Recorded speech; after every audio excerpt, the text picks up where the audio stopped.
Welcome to the Insights Unlocked podcast. I'm Nathan Isaacs, Senior Manager for Content Production at User Testing.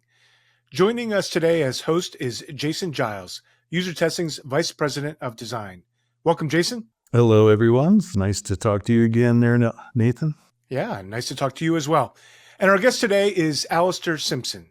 Alastair is the Vice President of Design at Dropbox, where he leads the talented and diverse design team across brand, product design, writing, and research. He previously led the design team at Atlassian. Welcome to the show, Alastair. Thanks, Nathan, and thank you, Jason, for having me. It's a genuine pleasure to be here. Alastair, I'm super excited. I will be honest, I've listened to a lot of your other podcasts, so I've kind of followed you. And as we talked before the show, we actually know a lot of similar people, so it's great to kind of make this connection. So I'm really thrilled about this chat. To kind of get things rolling, you have had a really fascinating career and introduction into the whole design world. So I was hoping maybe you can talk a little bit about that unique background and then what initially drew you into design. Yeah, of course. And as we talked about before the show, like it's such a small world in design, isn't it? It's crazy. It's crazy. Like the people, the connections you have. And maybe we'll shout out our very, very close connection later on that we both know very well. But no, I mean, when I talk a lot, I was recently at SCAD, the College of Art and Design in Savannah, talking to students about this who were studying design. I mean, I've got a very non-linear career path in design. You know, I didn't go to a College of Art and Design and then, take an intern job in design and then work my way up. Like that didn't happen for me. You know, when I was growing up, I actually wanted to be a football player or a soccer player for people in North America, but I hail from England where it's called football. And I wanted to be a football player. And I was at a professional club until I was 16. And then I didn't quite make it. At 16 in England is when you get your first professional contract. And I didn't quite make it. I didn't make the cut. I did continue on playing, though. I played semi-professional football until I was 37, and I always say that I quote unquote retired. It sounds nicer than had to give up because of various injuries. But I played elite level sport for a long time. But at 16, my dream was kind of over. And that was genuinely really hard. When you've worked at something, like I played football every single day, sometimes multiple times a day at training and practice and games for different clubs, representative teams, the professional club I was at. And when, you have a kind of big disturbance like that, where you worked so hard for over a decade for something, and then you realize that it's not going to happen. Like it's especially so earlier in career. Yeah, that's right. So early in your career that it's probably not going to happen for you. That, makes you pause a little bit. And honestly, at 16, I probably didn't have the right coping mechanisms or the right frameworks to understand how to deal with it. And I was probably a little bit lost for a while, right? I went to college, which is not American college, like 16 to 18, which is kind of a bit of high school. I studied different things like English, psychology, sports science. And I initially went to university or college to do sport. But then after 6 weeks, I kind of coming out a little bit of this lostness. And I was like, well, if I continue on this path, I'm probably going to become like a sports teacher or something, which no knock on that profession at all, but it just wasn't something I wanted to do. And so I pivoted my university career into basically like human behaviors, like consumer behavior and psychology and some business thrown in there and marketing. It was quite a broad degree, but that set me up on the path to becoming a designer, because there's a lot of consumer behavior, psychology. Why do people do things? Why do people buy things? Why do they behave how they want to behave? So that was really, where I'd say that the first inklings of design came from. But talking a little bit more, I'll probably talk a little bit more about the football. Like I think the thing that football instilled in me from being at a professional club until 16 and also then playing semi-professional until 37 was just the importance of either what you might call the basics or the foundations of your craft. And in football terms, that's things like being able to pass a ball 10 yards, having the cardiovascular, fitness to run around for 90 minutes, like a very high level. So very small, basic things, really. Like passing a ball 10 yards is not hard. But people often ask me, what did I do at practice?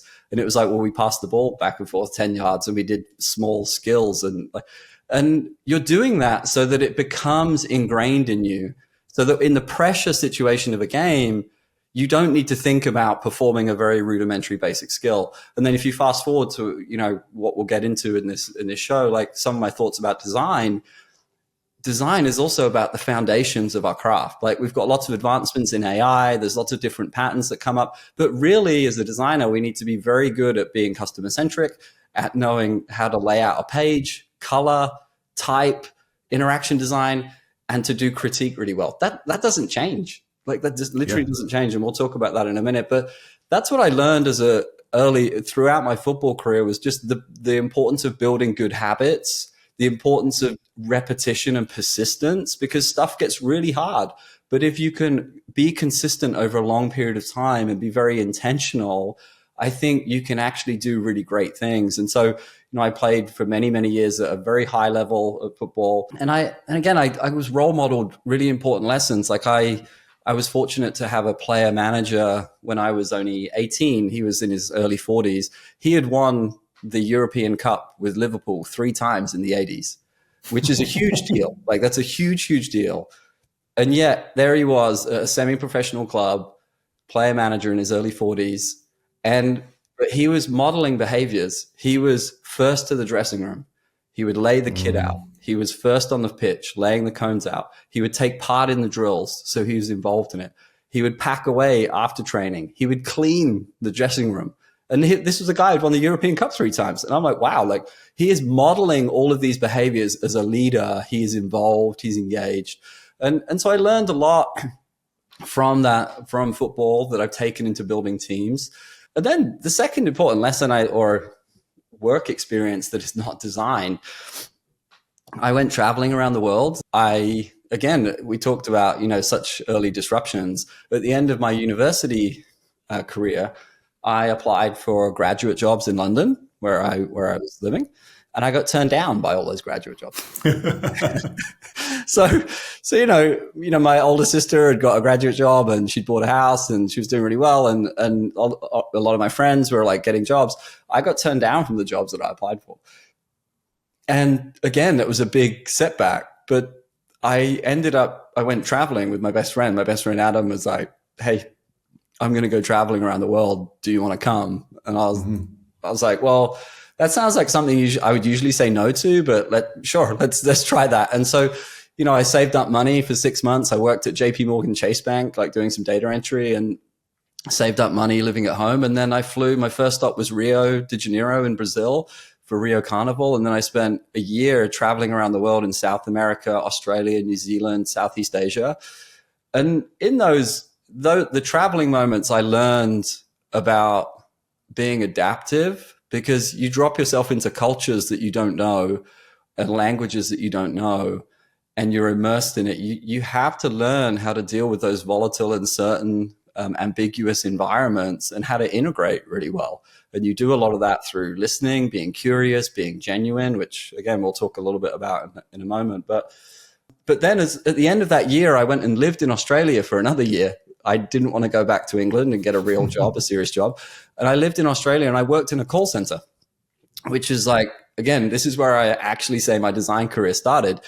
Because if people haven't worked in a call center, it's really hard. I think it's very interesting. But you learn one of the most important skills of design, which is listening, asking questions, and then being able to effectively communicate. Because when a customer is on the phone with you, irate often, you have to be empathetic, you have to listen, you have to ask questions to uncover the true need, the true problem.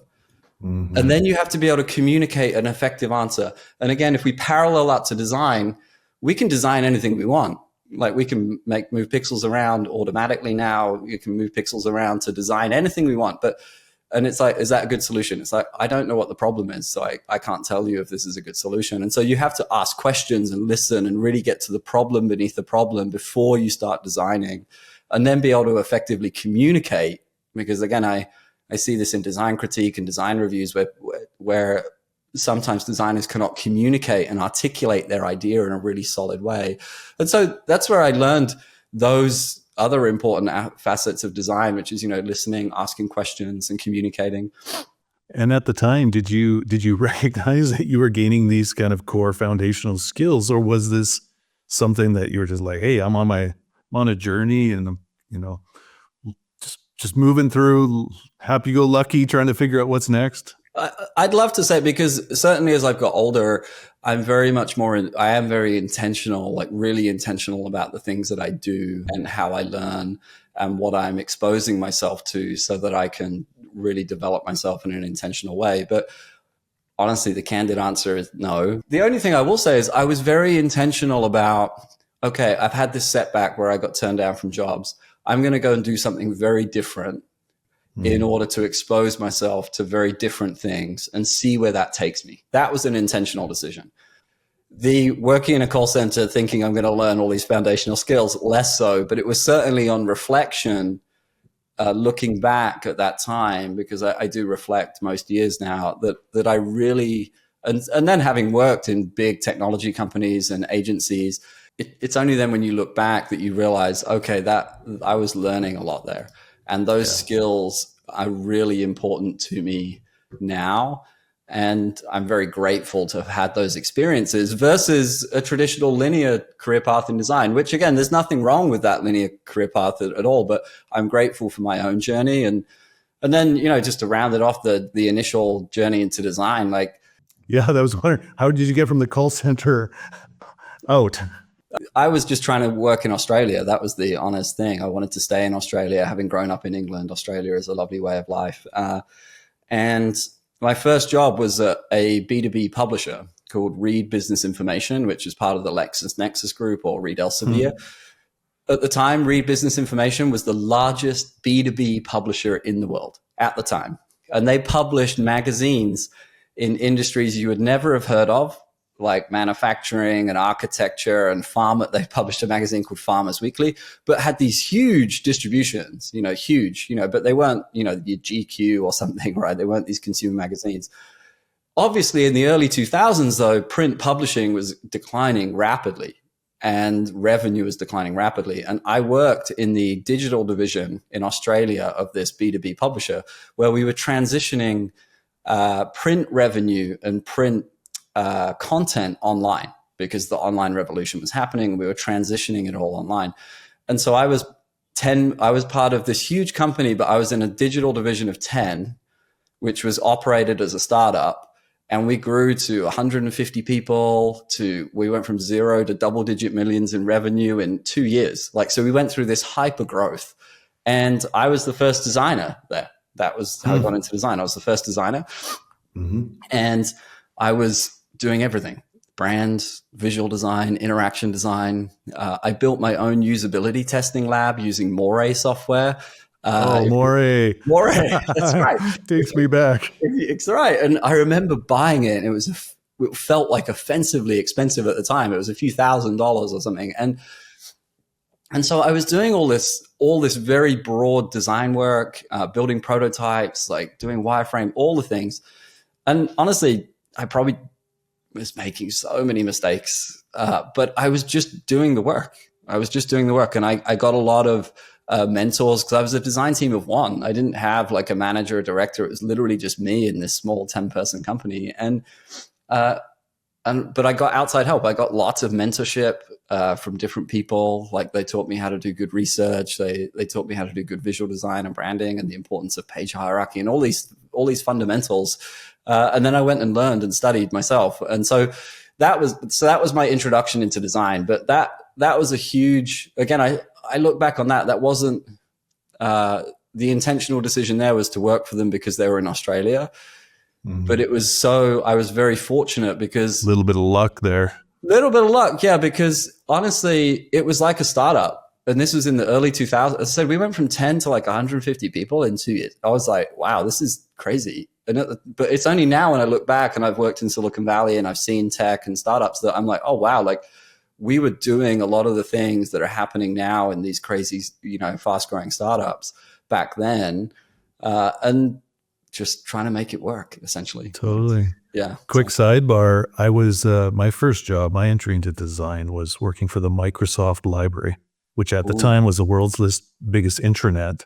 Yeah. And one of my jobs was to log on to LexisNexis, get all the files down and format them in HTML, and so I can publish them to the rest of the company. So, I mean, that's the thing. I mean, because you forget that back in those days that was what it was. You used to have to go to the LexisNexis like directory, right, to download the information. Like that was how you got your information. It's changed so much. Oh, 100%. So you was it Reed? Was the name of the? Yeah, it's RBI, Read Business Information. That's where I initially started.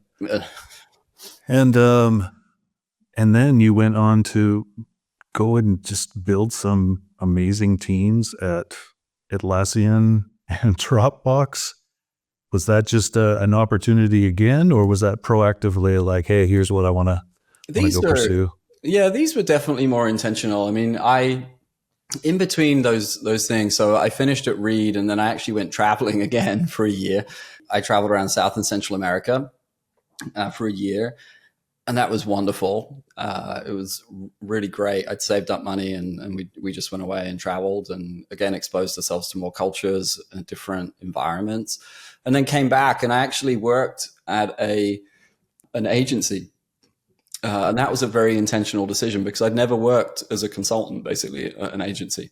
And so I worked at an agency at the time called Neon Stingray, where it was small, 10, 15 people, but we were designing and building apps for in-flight entertainment. So for Qantas, we were doing in-flight entertainment. We were doing apps on smart TVs, if you remember when smart TVs came out. So we were doing the first set of apps on there. We were starting to do the first video and media streaming apps on Xbox and smart TV and even on the web and on iOS and Android. And so that was a very intentional decision, A, to go and be a consultant, go and work at an agency, see what it's like on that side. And then B, work with different mediums. Because, how to design for a smart TV that's got a remote control that is terrible and the lag is really slow. And then this is 2010, 2011, like in-flight entertainment where the touchscreen is nothing like an iPad. And also the technology that you used to put in planes, certainly back then, it's probably moved on, but the technology was 2 or 3 years out of date, but it was certified fit to fly. And that was very important. It had to be certified fit to fly. And so you're already working with technology that was 2 or 3 years old. But it was a very interesting time because you learn to design with a lot of constraints and really understand the technical aspects of what you're designing with. And so I did that. I loved it. I had a great time. And then went to Atlassian. And again, Atlassian was a very intentional move because I wanted to move back client side. I'd enjoyed my time at agency, but I wanted to go back client side. And Atlassian in Australia was, it was pre-IPO. It was about 900 people. So it was relatively small to what it is today. I think they're at 15,000 people today. And the design team was only 20 people. And I was roughly like designer number 20 approximately. And I remember talking to Jürgen, who was my boss for the whole 6 years that I was there. And he said, we were talking about why I should join. And he was like, Atlassian is very much an engineering-led company at the time, and that we're really trying to become an experience-led company. And that was a really big challenge. And that really got me excited for that particular challenge, as well as Atlassian was a very mission and values-led company, which is similar to Dropbox. Dropbox is a very mission and values-led company, and that's something that I've learned is very important to me as a person, to make sure that you're working for a company that you're aligned to their mission and values. And so yeah, they were certainly intentional decisions to move there. Amazing. Between Reed, Atlassian, and now Dropbox, you've been through 3 rounds of extreme high growth. For me, it starts begging the question, like, either what strategies did you use or what strategies did you learn in order to kind of maintain, whether it's efficiency or efficiency and quality during all those changes? Yeah, I mean, this is something like a good friend of mine, Dom Price, who influenced me a lot. He's at Atlassian, he's still there, and he was my buddy when I joined. But he early on influenced me where he was like, we need to stop talking about efficiency. And I was like, what do you mean? And he's like, we need to talk about being effective. I'm like, Okay. And then when you start teasing that out, I think that's actually very, very true. But I'll start with where may you want to be efficient or have like a task list based approach to something. Flying a plane, very important to have like a task list, efficient approach to scaling that safety procedure.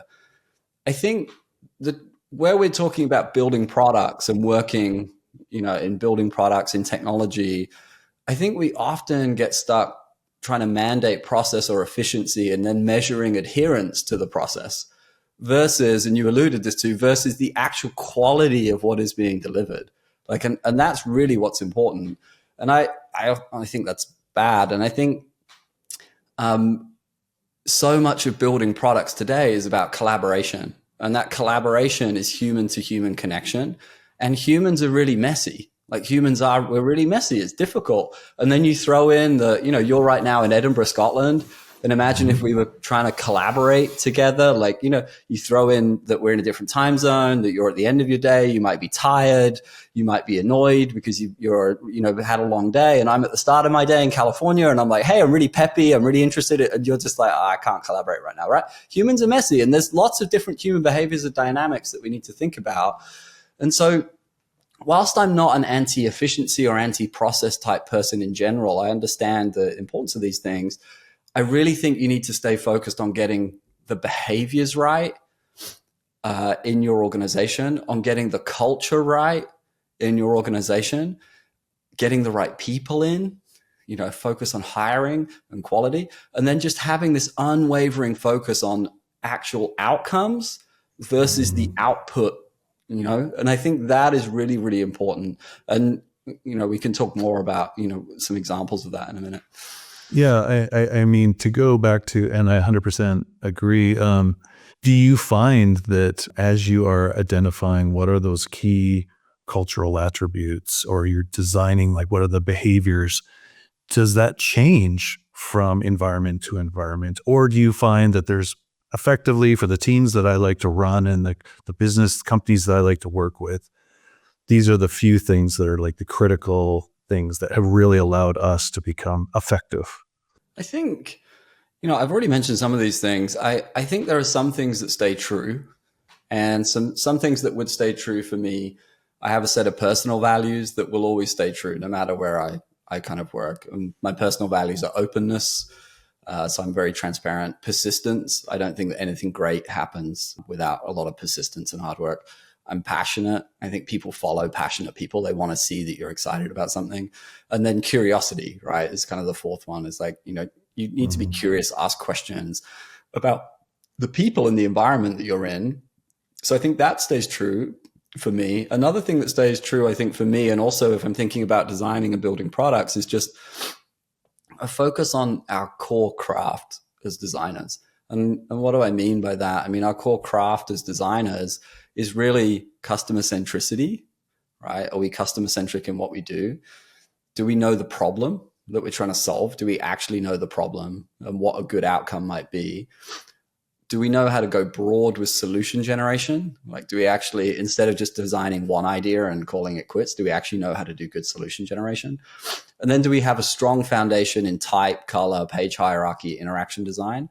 And then lastly, how you give and receive feedback. So is your critique happening once, twice per week? Is it a real debate-led culture where you're evolving an idea? Those things, I think, stay true for me, no matter the environment that I'm in. I think they're consistently the way that you can get to innovative outcomes. The things that may change, though, are the small nuances around the culture that you're working in, because every company culture is slightly different. Atlassian had a company value of open by default, basically. So everything in Confluence was opened by default, which many people come into the organization were like, whoa, like I make a page and everyone can see it. And it's like, yeah. Whereas if you go work, I've got, Apple is a good example, right? It's very much a different culture where it's closed by default, right? And there's nothing right or wrong about either of those cultures, I don't think. They're just different. And they're the things that can change, because I think both companies in those examples, Atlassian and Apple, can obviously produce great outcomes with those different cultural values that they have. It's just that they're just a different environment to work in. And then you as a person need to adapt and stay true to your own principles, but then adapt to the local environment that you're in to make sure that you can build things that matter. Yeah. So let's take an example. One of the things that you mentioned that's pretty consistent across environments is critique. So in a fast growing company, that's something that I would imagine, frankly, I've experienced of having to scale that and do that. Maybe do you have an example? I know you've spoke a lot around virtual-first environments and having to think about the ways that we work, but is there a kind of an example of how something started, worked well and held true at a certain size, and then after this dramatic scale, you had to think about different ways to still accomplish that? Yeah, of course. I mean, I won't talk about Virtual-First yet, but I think Virtual-First is a good example of some of this that I'll talk about in a moment. And Virtual-First is the Dropbox remote model that I helped design for those listening in. But let's go with critique, right? When you're in a scaling environment, or actually, let's just take it right back. When I was at an agency, we had 5 designers. So we could do critique in person twice a week at a wall because we were all in the same location. Great. Like, that was awesome. And I'm sure everyone that's listening wishes that their day was exactly like that. But what happens, and then, I moved to Atlassian and I had a team in Sydney, and initially I had a team in Vietnam. Atlassian had a Vietnam office for a little while, right? And so my principle of critique was right, we're going to do critique. It's going to be once a week. And then me as a leader, I'm like, oh, okay, so some people are in an office in Sydney, some people are in Vietnam, the time zone's different, and we can't all see each other. It's really hard to look at the work. And okay, so what we evolved, it didn't really work for a while, right? Now, I didn't throw out my principle that I wanted to do critique once a week, but it's how do you actually scale that? Now your team is 20. Does all 20 designers have to be there? Or is it critique at a smaller level with 5 designers? And then how do you use the mediums in more effective ways? Because this is one of the things I started to learn at Atlassian and have really evolved at Dropbox as we've gone all in on remote. But how do you actually use asynchronous methods of giving critique? How do you actually use more synchronous methods when it's more critical? And so that is an example of how that critique evolved, where we started to do live critique. So it's synchronous, but we gave asynchronous feedback in a document, and that document had different levels of feedback. So I think Liam came up with some of these, was okay, this is a torpedo. So this is really important feedback that I need to give you, versus this is just a nit. This is a nit piece of feedback. I don't know. But we would give this, and we would do this asynchronously, because it wasn't like you're at a wall together. You could actually see and feel it and just have a debate. But then after about 10 minutes of asynchronous feedback, we would come back and discuss live. But obviously we would talk about the torpedoes first, because they're the most important things to talk about, right? And so you start to evolve your practice. And I think that's what you have to do as you scale. As your team continues to grow, you need to have some principles about how you work. I talked about some of mine, like openness and persistence, like the belief in critique. But you have to evolve how that process happens. We can't all just wish that we were 5 people standing at a wall in the same room at the same time. It just doesn't work like that. And so how you evolve your practices to where I'm at today at Dropbox, the team is roughly 100-ish, a bit over 100 people in design. Critique happens Tuesday and Thursdays, so twice a week. I'm a big believer in this now, where you present an idea on Tuesday, you get feedback, and then by Thursday, you've done some iteration on that feedback, because too often I think feedback goes into a void and we don't know what happens with it, but that forces you into that loop. So Tuesday, Thursday. Now, that doesn't mean that we've got 100 designers all in one room doing that. The teams are organized into smaller units, and they're doing that critique, and different teams have a little bit of latitude about how they're doing their critique. Different design directors will be running their critique slightly differently. However, it's happening. The feedback is getting logged, it's getting actioned, and then they're coming back and they're doing it the following week, because I have a belief that you need to debate the ideas very frequently, once or twice per week, in order to build on those ideas. But how the critique is happening is slightly changing, and there's some latitude to the This is going back to kind of your principle about being very outcome focused, right? That's what right. You want the outcome to be is that the fact that this activity or this kind of thinking has happened. That's right. How it gets done, either there's latitude across your different directors, or it has to change over time as circumstances change. We all learned this over the pandemic of like, look, we still need to have the same out. Now we got to apply our creative skills into how we get this done. And I like, again, I learned this. I like thinking about practices, not process. That's kind of how I define a practice is it's got guardrails and it's more of a framework, but within that you can move around a little bit versus a process is very like, did you do these 6 tasks? And I'm more interested in the practice, and my practice is like, I want critique to happen. It needs to be twice a week. But then how you evolve in that is, there's a little bit of latitude. It's interesting. We look at some of these agile processes in the engineering organization. There's this thing like the definition of done. Yeah. Like there's the checklist. And that doesn't necessarily mean it's this checklist of all these activities. It's did the outcome happen? And thinking from that perspective of like, yes, did this is this accessible? How you got it to there, there's lots of different ways. And that's totally true. And this is the other thing about outcome focused. It's also about giving designers all the way down the accountability that they own something, that they are the owners. Like just as you said about accessibility, like have you got accessibility baked in from the start? Like you own that. Like you don't own the Figma file and then hand the Figma file off. You own the outcome of it shipping to production and it being accessible and how you wanted it to work, and you own that jointly with product and engineering, and you need to feel that accountability. And I think, again, we've all lost a little bit of that where we don't feel the accountability so much. And I want people to feel that accountability because I think that's a good thing. I think it's actually a really great thing that you own something. And you talk to designers, researcher, writers, like any creative, like that's most employees in general. They talk about autonomy. Yeah. They want about feeling a sense of control. Well, that's that. Here's the outcome and figure it out. But then also you are accountable for it. Like there's a sense of pride and ownership around that. Yeah, totally. And then, this is obviously for me, but going back to how I've thought about this is like, I think that people do want that accountability and that autonomy. But then often we get caught up in like the new shiny and trying to reinvent the wheel when really like you have a lot of latitude. And as a designer, you have many tools in your toolbox, but the fundamentals, the foundations of like good interaction design, page hierarchy, like understanding the problem, like being custom, that doesn't change. And you don't need to actually innovate there. You actually don't need to innovate there. Yeah, no, totally. I agree. So it wouldn't be a user testing podcast if we didn't talk and get your perspective on how you are cultivating customer empathy. Especially, you've worked in so many different environments. My guess is your travel experiences as well have also kind of fed into that. So I'd just love you to tell us a little bit around your approach to that.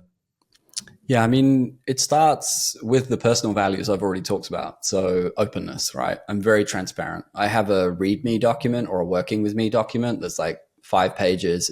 And it's not just how do you contact me? It's like, here's my background. I went traveling. Like, this is where I grew up. Here's some photos of me growing up. Like, it's pretty in depth, but it starts there about, and also in that document, it's got these are the things I believe in, because I believe in certain things like craft being incredibly important, about building teams, like how I think about building teams, not individuals, right? And so this document's got a lot in there, but that starts with sharing, and hopefully people are getting empathy for how I think and how I want to engage with an organization. So it starts there, and in there has got my personal values around openness, passion, persistence, and curiosity.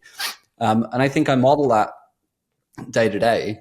And honestly, I think the reason I have those personal values is I think that if I'm open and transparent, if I'm persistent, and if I show up and I do the work and I do the things that I'm supposed to do on time, if I'm passionate and if I'm curious and ask questions and I'm trying to uncover, what is important for other people, that will build trust and that will build empathy, and that will start to seep into everything that my team does. And so I think that that is genuinely true in how I think.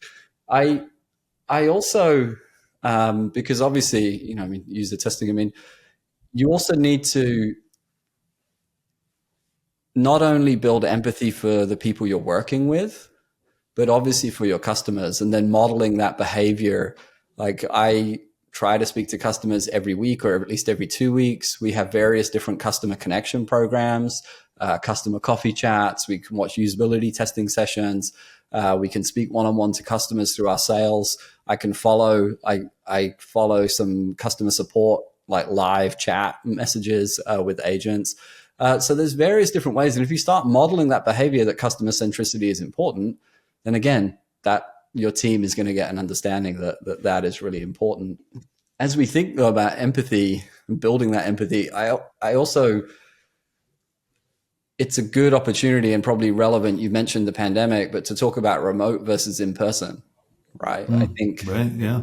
Because again, as I thought about how do you build empathy with your team, like at Dropbox, for context, I helped design our remote model. So when the pandemic happened, as destructive as it was and awful, Dropbox saw that as an opportunity to rethink how work gets done. The Dropbox mission, which I was very much pulled towards when I joined Dropbox, is to design an enlightened way of working. And so we really leaned in during the pandemic to really design a better way of working for Dropbox employees. We saw that as an opportunity. And so for 2 years, I co-led our shift to remote work. And I was essentially applying human-centered design to the employee experience. So talk about building empathy. We had a researcher following employees as they went through the ups and downs of trying to transition to remote work. And we learned we got a lot of empathy from people about the things that worked, the things they loved, and the things that they hated and that were not going well. And we've ended up with a model called Virtual-First. And we're approximately, say, 90% remote, where we're majority remote, but about 10% in person. But importantly, that 10% in person is very intentional and for meaningful moments of culture building or collaboration. So we don't come together just because it's Tuesday or Wednesday. It's because we have something specific that we want to go through, and we need to be in person to do that. And so that could be like an end of quarter retro, a start of quarter kickoff, a leadership offsite, but it's a very intentional moment. And it's also a key part of gathering in person, because that helps build connection and empathy, right?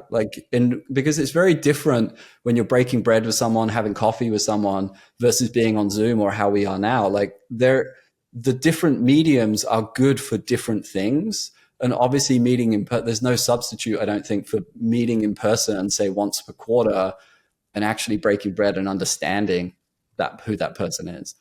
Yeah.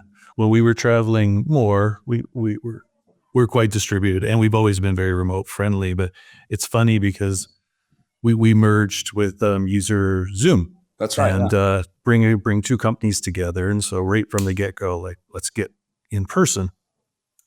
And what I noticed, like, basically you'd build these connections, and I think of it like putting oil in an engine. You could start telling, like, when friction starts building up, you're like, things get heated, misunderstandings, and like, oh, it's time to add a little bit more oil. So I love what you're saying about that intentionality. And then the other thing that I really appreciate is you're just such a designer, right? Like, how do we solve this problem? Oh, let's just apply design thinking the way that we solve problems. Well, that's totally, I want to talk a little bit about trust, but, just on the Dropbox thing, it was about, okay, how do we challenge assumptions, which is great design, right? And it was like the 8-hour workday. Why is it a linear 8-hour workday? And actually, it's really like a 10, 11-hour workday, because I get messages on my phone now and I reply when I'm not in the office, quote unquote, right? Mm-hmm. And when you look at that some way, why it's an 8-hour linear workday, it's because of factory work. Like, the people punched in at 9 and they finished at 5, and there was a break at lunch. And the modern office pre-pandemic hadn't really changed. Like, it honestly hadn't changed. Like we still went to the same place, synchronized in time, even though we had colleagues all over the world, like we still went to an office. And so how do you challenge that assumption of an 8-hour workday? And so that's what we did at Dropbox, where we came up with a model of core collaboration hours, which is 4 hours of synchronous time per day. So for me on the West Coast, that's 9 through 1, where I'm expected to be online for synchronous collaboration. That means meetings, replying to Slack in time. But outside of that, we encourage people to do their own non-linear work days, where they work, we haven't shortened the workday from 8 to 4 hours. We've just said, hey, if you need to go be a caregiver between 1 and 3, that's cool. But like, so long as you're going back to outcomes versus outputs, so long as you are getting the outcomes done, that is more important to us than this kind of butts in seat mentality and making sure you're online at specifically 1:05 p.m.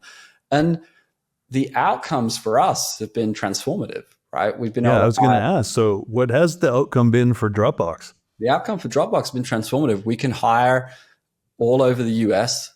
Like we've been able to tap into talent we've never been able to tap into pre-pandemic because we had to have people in the office.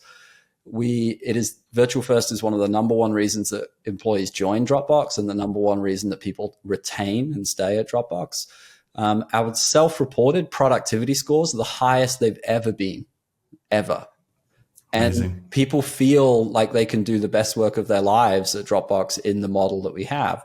And treating it like a product, though, we're not setting and forgetting. We're actually continuing to iterate. Like we've got a new concept called Anchor Weeks, where we're trying to bring people together, like an entire squad, like an entire team together for like a week of like intensive. And so we're constantly iterating. It's just like a product. We're learning, we're listening to employees, we're learning, looking at the data and continuing to innovate. And I think that is, as you said, like it's a good use of design in a different realm than building products, but using the design thinking toolkit or the designer's toolkit to kind of rethink and challenge those assumptions. Well, and it's so awesome that you're in a position there where you can really lead some of those efforts with that kind of empathy first perspective. Yeah, totally. You mentioned trust and its role within building empathy. How does that play into all that? Well, I think I wanted to give this example I've used down the years about trust, right? If you think about it, and I used to have teams in Sydney, Australia, and the West Coast, US. So immediately different cultures, different time zones. And if you think, if I'd never met you, let's imagine I was in Sydney and you were in the US and we were talking on name your tool of choice, like Trello, Jira, Confluence, anything like Git, whatever you're using, right?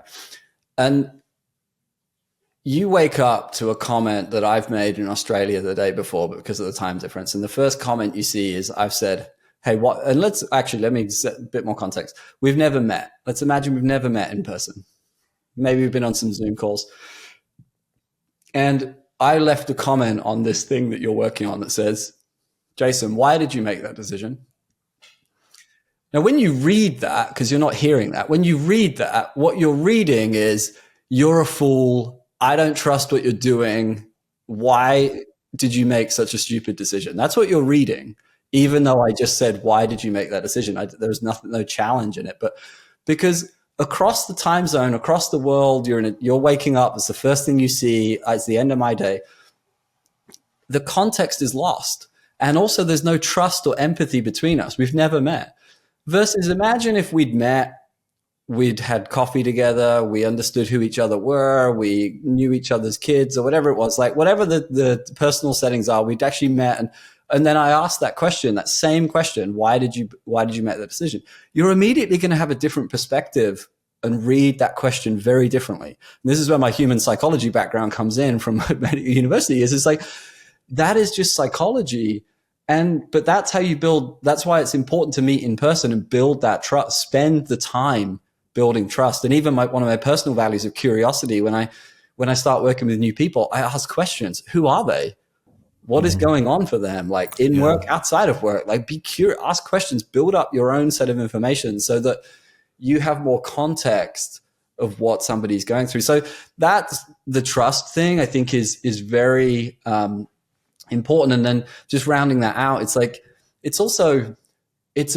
whilst I'm a firm believer in remote work and asynchronous work by default, you have to know when to move that synchronous, right? If you're 20 comments deep on a Slack channel, or you can see, in Slack where you can see like Jason is typing, Nathan is typing, Alastair is typing. It's like, that's a good sign that you need to raise the bandwidth and jump on a video call, or like talk, like not chat, or meet in person, because probably the problem is a bit bigger than that. And so, but we miss these social cues. I think we often miss these social cues, and we rely too much on the tool. We hide behind it a little bit. No, I see that 100%. And when I was talking about the engine getting friction, most often it's when I see misunderstandings that often are from those asynchronous, because that foundation there, you're like, oh, wait a minute. These guys have forgotten that Susie's sense of humor is this way, or, like it takes time to build. And it's been a real challenge with trying to establish. I worry sometimes about the kind of remote first and remote only next generation, and how they're developing those skills and their speed. And maybe either we'll have a conversation, or maybe we'll have you back on the show and kind of talk about like the future generation of designers and some of the opportunities there. There's so much going on. We could just go on and on. I could talk to you about so many subjects. I've really enjoyed our conversation. Was there anything specifically that you wanted to call it? I know, we were talking about the efficacy of design, how to scale it, but was there anything specifically like, I have to make sure that I call this out? No, I think I don't know whether it would be a podcast where we didn't talk about AI in design nowadays. Yeah, that's fair. How is your team utilizing it? Are you superpowering yourselves? Look, I think, Dropbox in general, we've long believed in AI's potential to transform knowledge work in general. And I think the recent advancements are just unlocking a lot of new possibilities to solve some of the biggest challenges that we all face today. Things like information overload, context switching, lots of browser tabs. Like there's a lot of opportunity for AI. I think specifically for design, though, one of the best early use cases that I've seen leveraging AI has been, which solves a real problem, it is research related. And I'll talk a little about our own solution. It's like we created an AI like agent so that we could query the existing research that we have. Okay, so you can actually go and query it to see what we've got. Because if you think about it, prior to that, it's like, okay, where was the folder or the file, or where was the page on our wiki or whatever? Where was it? Who's got the knowledge of that? I'll ping Jason and I'll ask Jason, because Jason will know about it. He did that person's left. And okay, that's a real problem.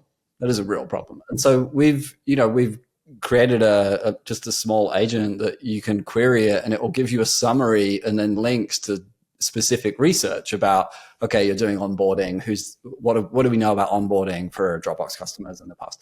And I think that's a real problem and a real use case. And, and then summarizing existing research, because if you think about it, if you're doing deep ethnographic research, or you've got a dozen videos, like how do you actually summarize that content very quickly? And that's, again, something that AI can do. And I know user testing has different platforms to be able to do that. That is a real problem and a real solution that I think AI can genuinely help with. Yeah, it really is. And what's really interesting, so clearly, we're really investing in all of those scenarios you can actually just talked about around productizing that. But the thing that fascinates me, I've got a gray beard. I've been around for a long time. I was there when the internet came. Yeah. And then I was there when mobile came, and this is very similar of that. And however, what is remarkably different is the speed. Of course. And when at the speed of change, and when we talk to our primary core customers, which primary designers, researchers who are naturally skeptical 6 months ago, when we talked about summarizing data and stuff, they're like, forget it. I don't trust machines. And like, I need to do it myself. Literally just last month, we did another just pulse check, and they're like, table stakes. Of course we expect it. And so one, I'm thrilled that the utility and the power is being able to enable these teams. And I'm thrilled that we're actually being able to embrace it and apply it in a way that's going to make us more effective. Yeah, that's right. I mean, and even with that though, because as well, I think in pure design, you've got AI can definitely help with things like solution generation, like give me a lot of different solutions for this specific problem. And even in the examples we've talked about, getting summaries is important, but you still need someone with judgment and taste in that loop to actually like pare down and really understand it. It's just, as you said, that task that is actually quite laborious of actually going through and really synthesizing, like, can be done quicker for you. But then it still takes like a human, like the talk of the human in the loop. But I think it's in design, it's someone with judgment and taste that can actually like decipher and like make a path forward. I don't think that's going to go away. No, I 100% agree. Alastair, thank you for coming on the show. This has been like so great. It's so great to meet you, and it's been really lovely. If folks want to learn more about you, see what you're up to, where's the best place that you would direct them? Best place, I mean, for me personally, it's LinkedIn. I don't really use X or Instagram or anything else. So LinkedIn, you'll find me there. Just search for my name. For Dropbox, you can look at dropbox.design for our design team blog, and then Dropbox Design on Instagram. I think there'll be a lot more happening on those in the coming months. So that's where you can find us. Brilliant. But thank you for having me on, Jason. I appreciate it.